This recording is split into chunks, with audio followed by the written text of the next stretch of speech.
이제 부여박물관에 있고 저쪽 게 이제 저희 그 주된 대상이 되는 건데요. 그 니와사의 히로유키로하고 추정되나 이것도 뭐 확실하지는 않지만 어쨌든 간에 발견된 다음에 주인이 안 나타나니까 주인이 없으니까 그래가지고 일본 헌병대에서 어쨌든 일본 사람한테 그때 당시로서 경매라 그러지만 사실 뭐 우리가 경매라고 할 만큼 요즘 같은 그런 건 아니었고 이 사람이 갖고 있다가 39년경에 니와사 노부유키라는 사람한테 가서 이쪽 거는 가게 되고요. 하나는 아까 이치다 지로라는 사람, 저희 지금 대상이 되는 그거는 대구에서 활동하던 일본 의사가 사가지고 나중에 일본으로 가져가게 됩니다. 제가 여기서 굉장히 이거는 중요한 얘기인데요. 어떤 일각에서 이 유물이 마치 뭐 약탈 문화재나 아니면은 불법으로 반출된 문화재처럼 그렇게 주장하시는 분이 있을 수도 있어요. 근데 이거는 전혀 사실이 아닙니다. 그렇게 되면은 이걸 환수할 수가 없습니다, 이거는. 그러니까 쉽게 말하면은 간단하게 얘기하면 그런 경우들은 작물이라고 하죠. 예. 그렇게 되기 때문에 이거는 법적인 문제로 들어가기 때문에 영원히 이거는 환수할 수가 없습니다. 어쨌든 간에 저 당시에 일제시대 때 소유주가 명확하게 정해져 있었기 때문에 저희가 아쉽고 이게 일본으로 빠져나간 것에 대해서 좀 그렇지만 그렇다고 해서 이것이 불법이다 이렇게 얘기하면은 이거는 굉장히 큰 문제가 됩니다.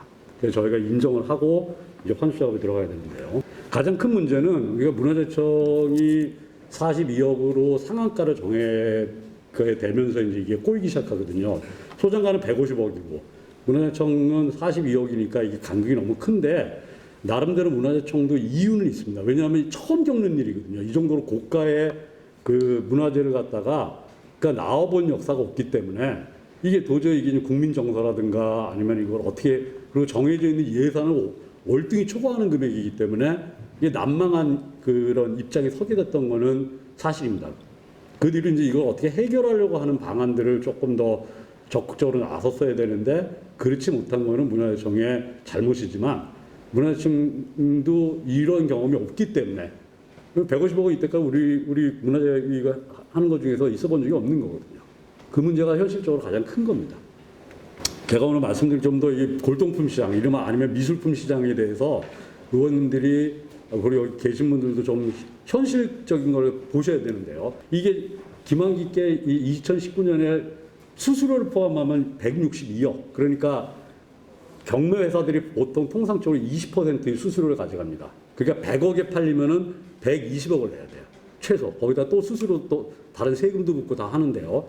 그러니까 이게 지금 162억이기 때문에 150억이라고 하는 그 백제 금동물의 가격이라는 게 그렇게 비싼 거라고 이게 저희가 처음 겪는 일이긴 하지만 그렇다고 터무니없는 소장자가 터무니없이 제시한 건 아닙니다. 그걸 인정하고 들어갈 수밖에 없는 거거든요.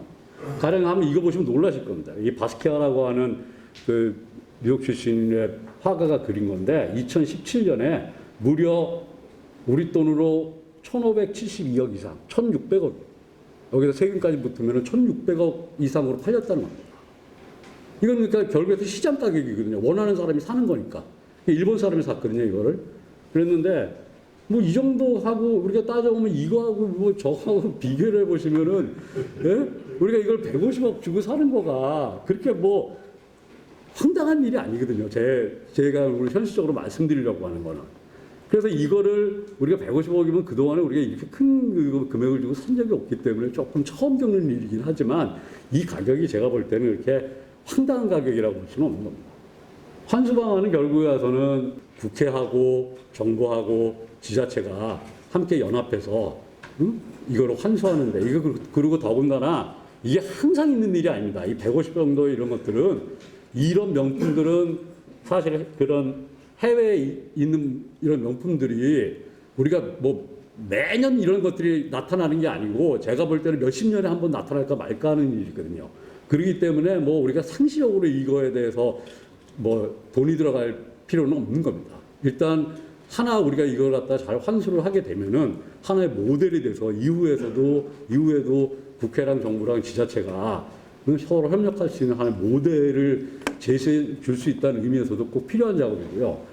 제가 볼 때는 어쨌든 간에 한 가지 이제 문화재청하고 충청남도란 부여가 공동으로 환수 주체가 돼서 진행하는 것들이 제일 합리적일 거라고 봅니다. 왜냐하면 그래야지 각각의 정부기관 지자체에서 명분도 있고 성과도 있게 되기 때문에 어느 하나가 주도를 하게 되면은 이게 굉장히 어려워지거든요. 구역군에 직접적으로만 예산을 하게 되면은 또 어떤 분들은 왜 특정한 그거에 해가지고 이거 특혜 시비 논란도 일어날 수가 있는 거고, 그렇기 때문에 제가 볼 때는 어쨌든 문화재청이 이 소관 업무를 담당하는 정부 기관이기 때문에 이 세 단체가 잘 협력해서 환수 주체가 돼서 공동으로 이걸 해나가면은 좀 자연스럽게 되지 않을까, 저는 그런 생각이 좀 들어갑니다.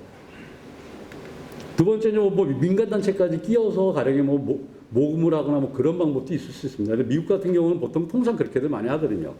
그러니까 뭐 여기는 메트로폴리탄 박물관 같은 경우는 프렌즈 오브 에이시안 아트라고 해서 여기가 큰 부자들인데 부자들의 모임입니다. 하물며 우리 한국 메트로폴리탄 박물관의 최용신 이런 초상화도 여기서 펀드를 내 가지고 이렇게 모금을 이걸 구입을 많이 하거든요. 근데 우리나라는 이제 이런 모델이 잘 적응이 안 될 것 같고, 최근에 보시면 아까 제가 말씀드렸지만 지금 문화재 이런 골동품 가격이 엄청 뛰어 있거든요. 이게 이제 일본의 후지타 뮤지엄이라고 있던 곳에서 이제 자기네들 재정 상태가 어려우니까 시장에 내다 팔았는데 이게 535억입니다. 네. 그래서 중국의 부자들이 자기네들끼리 컨소시엄 구성해가지고 이걸 사가지고 이제 각 성 박물관에 기증도 하고, 이게 소장자 가령에 경매로 내보내버리면은 이거는 그 다음에 통제 불능 상태가 돼버리기 때문에 그나마 조금 다행인 거는 소장자가 어차피 이게 부여해서 한국에서 나온 거가 명확하고 하니까 웬만하면 한국에 팔고 싶어 하는 마음이 갖고 있을 때 저희가 빨리 완수하는 게 급선무라고 봅니다. 이런 소동파 그림, 이거 뭐 소동파 그림이 사실은 아닌데 어쨌든 이것도 700억입니다.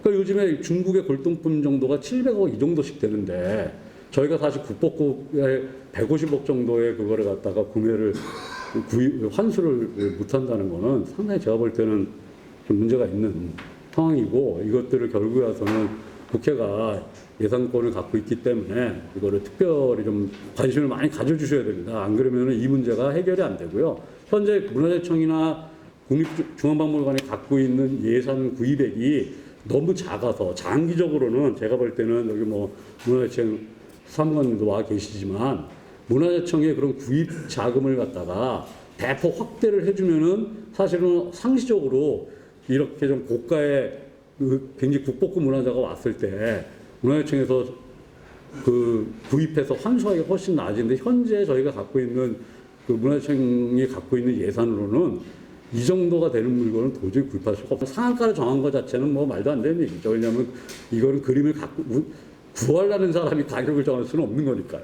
예, 갖고 있는 사람이 가격을 정하는 거죠. 그렇지만 어쨌든 간에 현실적으로는 문화재청 자체도 방법이 없는 거거든요. 예산이 부족하기 때문에. 그래서 장기적인 플랜도 하나 마련해 주시고, 이번 같은 경우 뭐 특별 예산을 해 주셔서 이런 게 자주 있는 게 아니기 때문에, 그래서 의원님들께서 좀 열심히 좀 도와주셨으면 합니다. 네, 고맙습니다.